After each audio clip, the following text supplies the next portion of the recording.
Hello 키워드. 오늘 하루 한 이슈를 헬마우스만의 시각으로 정리해보는 헬로우 키워드.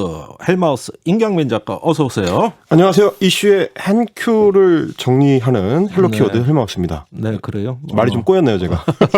자, 오늘 준비한 이슈는요? 자, 한미 정상회담을 지금 앞두고 있는 주간이기 때문에 네. 지금 이제 국내외에서는 이제 미국 주도의 쿼드에 우리가 지금 들어가야 되느냐 말아야 되느냐를 놓고 굉장히 좀 논란이 좀 커지고 있습니다. 네. 그래서 오늘은 대체 그 쿼드가 뭐냐? 네. What is 쿼드? 그래서 거기에 참여하고 말고 이게 왜 쟁점이 되는지 예. 한 방에 이해하실 수 있도록 좀 깨드리겠습니다. 네. 자, 첫 번째 키워드는 우선 쿼드입니다. 네. 자, 쿼드라는 거는 원래 이제 라틴어에서 온 영어 표현인데 숫자 4를 의미합니다. 네. 농구 같은 데서 이제 1쿼터, 2쿼터 할 때도 이제 4분의 1, 4분의 2 이렇게 되는 거지 네. 않습니까? 어원이 같은 예, 그 어원이에요. 숫자 4입니다. 예. 근데 이제 요즘에 뉴스에 쿼드가 나올 때는 주로 4개 국가, 그러니까 뭐 미국, 일본, 호주, 인도를 묶어서 가리키는 말입니다. 이걸 힘의 다이아몬드라고 네. 이 네 나라를 연결을 하면 마른 목걸이 나오잖아요. 아, 마른 목걸이 나오니까. 예. 그래서 힘의 다이아몬드라 그래요. 아, 역시 안보 전문가다운 이런. 멋있잖아요. 네, 자, 감사합니다. 계속하세요. 어시스트 감사하고요. 예. 자, 이 4개국이 모여서 뭘 하느냐가 중요한 건데 네. 공식 명칭이 뭐냐면 이제 4개국 안보회담입니다. 예. 그러니까 4개 국가가 모여서 안보 협의체를 구성했다라는 의미가 되는 건데요. 안보 협의체다. 네, 뭐 국방을 비롯해서 이제 안보 문제를 논의하는 건데 원래는 이게 안보로 출발하는 게 아니라 이제 재난 복구를 지원하기 위한 모임으로 시작을 했었습니다. 네. 2004년으로 거슬러 올라갑니다. 이제 동남아시아의 그 초대규모 지진의 일, 그 쓰나미가 밀려와가지고 예. 수십만 명의 목숨을 앗아갔던 사건. 예. 그 참사 당시에 이 4개 국가가 모여서 복구 작업을 돕기 위해서 함께 아하. 논의를 했던 게 시작이었습니다. 그렇군요. 그러다가 이거를 2007년에 당시 아베 1기 내각 시절인데요. 예. 아베 일본 총리가 이거를 주워와가지고 예. 아시아 태평양 전략의 일원으로 삼자. 그래서 이 4개 국가가 모여서 이제 안보 모임을 만들자 이런 아이디어를 냈습니다. 네. 2007년에 냈는데 2008년으로 넘어가면서 그 4개 국가의 정권이 다 교체가 됐습니다. 그래서 이제 미국의 부시 정권이 오바마로 넘어갔고요. 네. 일본의 아베도 이제 민주당 정권에 넘어갔고 인도의 만무한 싱 총리도 이제 실각을 했고 네. 호주의 존 하워드 내각도 교체가 되면서 흐지부지 돼버렸습니다. 흐지부지 됐어요. 그랬는데 자, 이 도널드 트럼프라는 네. 신기원적인 인물이 미국 대통령이 되면서 이거를 이제 강력하게 복원하겠다 의지를 보였고 예. 마침 또 일본의 아베 스가로 이어지는 보수 정부, 예. 그리고 인도의 모디 총리, 아하. 호주의 모리슨 총리 다 보수 정부입니다. 예. 그래서 이게 이제 탄력을 받으면서 지난해에 호주가 합류한 그 4개국 공동 군사 훈련도 했고요. 예. 올해는 저 대통령이나 총리급의 정상급 회담으로 이게 격상이 됐습니다. 원래는 예. 이제 장관급 회담이었는데 예. 격상이 되면서 바이든 정부가 결국은 이 트럼프 정부의 구상 중에서 유독 쿼드는 계속 가져가겠다. 예. 이렇게 하면서 이게 아시아 태평양 전략의 이 중요한 축이 되는 거 아니냐. 이런 전망이 나오고 있는 겁니다. 제가 이럴 줄 알았어요. 어떻게 하셨어요? 저 네. 쓰나미 때 네. 구호를 하려면 구조함을 보내고 민간 상선을 보내야 되는데 군함을 보내더라고. 구조를 핑계로 구축함을 왜 보내냐고.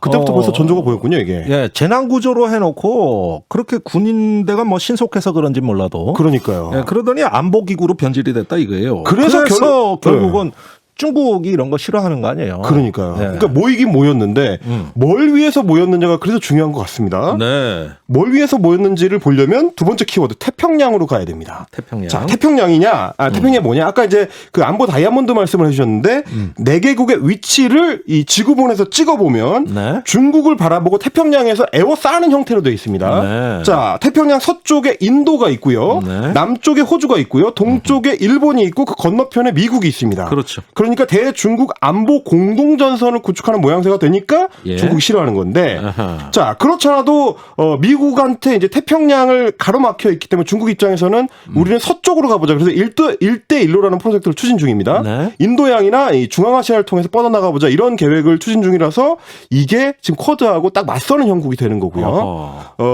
이 왜 이 나라들이냐를 꼽아보면 결국 다 이해관계가 중국이랑 조금씩 물려있는 나라들입니다. 네. 인도 같은 경우는 이미 60년대부터 그 북쪽 지역 카슈미르 지역에서 이제 중국하고 국경 분쟁을 지금 이어오고 있고, 그렇죠. 네. 굉장히 오래됐죠. 예. 그리고 이제 최근에 이제 모디 총리 집권한 이후에는 인도에서도 그 힌두 민족주의가 굉장히 강력하게 부각이 되면서 중국이랑 계속 이 대중 감정이 안 좋은 상태입니다. 네. 일본 같은 경우도 영토 분쟁이 있습니다. 센카쿠 열도, 그러니까 중국 명칭으로는 이제 나오이다오 네. 쪽에서 이제 분쟁이 있는 상태고 이게 이제 미국 입장에서는 남중국해 분쟁하고 또 연결이 되는 요소가 됩니다. 그렇죠. 예, 그리고 뭐 아시다시피 이제 일본은 그 미국의 아시아 핵심 동맹 중에 하나고요. 예. 호주 같은 경우는 원래는 중국이랑 사이가 꽤 좋은 편이었는데 최근 들어서 특히 코로나19 전국을 거치면서 급격하게 중국에 대한 감정이 안 좋아지고 있습니다. 네. 지난해에 특히 이제 미중 무역 분쟁 와중에 중국이 그 호주로부터 받고 있었던 그 수출 품목들을 제한하는 조치를 강력하게 그래서 해가지고 와인 수입 안 한 거잖아요. 네, 와인이 굉장히 강력한 타격을 입었고 뭐 그렇죠. 쇠고기라든지 예. 철광석 이런 게 다 타격을 입으니까 지금 뭐 하자는 거냐? 어허. 이게 이제 호주의 입장이 됐고 그래서 굉장히 반중 전선이 강화되고 있는 그렇군요. 그러다 보니까 이 각 나라의 그 이익 관계를 꼽아 보니까 결국은 중국에 대해서 갖고 있는 이 세 나라의 문제가 미국의 대중 전략과 맞물리면서 예. 쿼드가 급격하게 강화되는 양상을 지난해부터 보였던 겁니다. 그러니까 쿼드는 네. 쓰나미 때문에 이제 만들어진 비공식 협의체고 그렇죠. 아직까지도 공식 국제 회의가 아니에요. 회의체는 아니죠. 예, 기구도 아니고. 네. 그런데 지금 중국 의존도가 높은 우리나라 입장에서는 여기에 참여하냐 마냐 압박을 받고 있다 이겁니다. 이게 이상한 굉장히 거예요. 어려운 상황인 거죠. 사실 이제 항상 뭐 우리 입장에서 외교가 쉬웠던 적이 없긴 하지만 네. 특히 지금 미중 갈등이 깊어지고 있는 이 와중에는 우리 외교 당국들도 굉장히 좀 이제 고심하고 있는 모습이 많이 보이는데 그동안에 미국은 꾸준히 트럼프 정부 이후로 한국을 향해서 쿼드에 들어와라 참여해라 네. 압박을 해야 하는데 우리는 확답을 하지 않고 예. 계속 애매한 그러니까 사안별로 기능별로 협조하겠다. 그렇죠. 이런 입장이죠. 뭐 이제 공동 군사 훈련 중에서 괜찮은 거는 우리가 좀 가서 참여도 하기도 하고 예. 뭐 이런 식으로 하겠다라는 입장을 보여왔는데 거리두기를 좀 해왔었는데 예, 여기도 거리두기입니다. 그렇습니다. 예. 이 외교적 거리두기라고 할 수 있겠습니다. 네. 그런데 이제 그 최근에 좀 변화하는 양상이 좀 보이는 것 같습니다. 예. 연합뉴스가 미국의 아시아 정책 총괄을 하고 있는 그 커트 캠벨 예. 인도태평양 조정관하고 인터뷰를 했는데 예. 쿼드를 아직까지는 확대할 생각이 없다라고 밝혔습니다. 그건 예. 무슨 말이냐면 이제 한국과 뉴질랜드를 비롯해서 이 쿼드 참여를 유도하겠다던 기존 입장에서 약간 좀 변화하는 양상이기 때문에 네. 우리가 미국의 그 입장을 밝혀왔던 게 어느 정도 좀 먹힌 거 아니냐, 우리 입장을 좀 배려해 주는 거 아니냐 이런 이제 해석들이 나오고 있고요. 네. 그래서 또 하나 생각해봐야 될 키워드가 인도라고 생각합니다. 그리고 여기서 인도가 왜 나올까요? 자, 쿼드에 참여하고는 있지만 인도의 독특한 포지션이 문제입니다.